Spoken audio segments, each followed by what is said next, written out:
Hi kids, welcome to Minecraft Codelux. Yay! Tayo ay natapos na sa lesson 1 and 2. So, anong lesson na tayo ngayon? Tayo ay nasa lesson number 3, which is the looping. So, let's get started.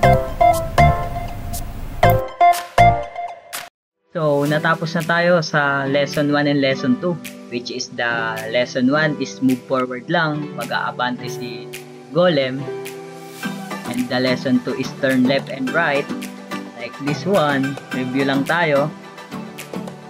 Ngayon, yung mangyayari naman na may nadagdag na isang code, which is the repeat. Ano nga ba si repeat?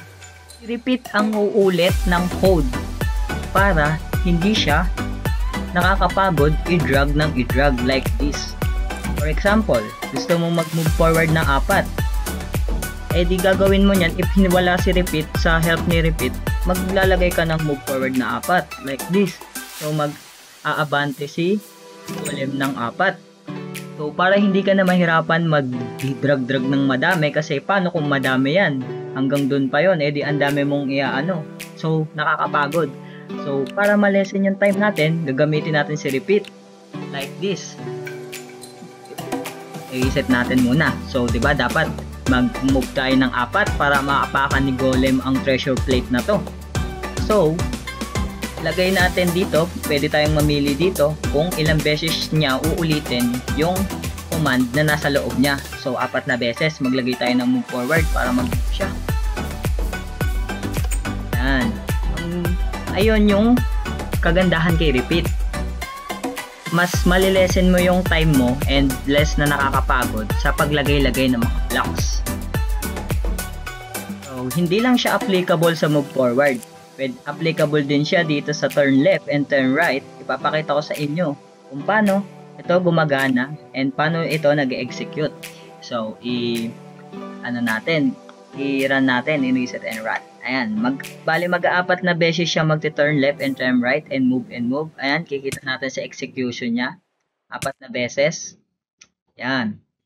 Pwede mo din siyang ibahin ng kung ilang beses mo siya gusto. The maximum is 10. 10 repeat. 10 repeat. Ayan. Pwede yan. Ayan.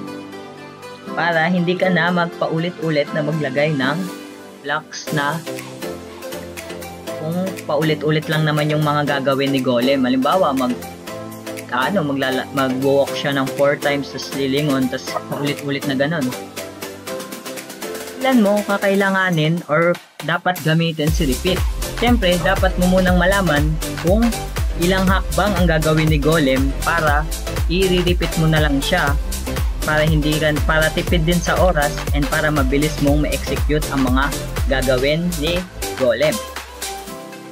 And ayun lang ang gamit ni repeat, and ikaw na ang bahala para makuha ni Alex ang diamond na ito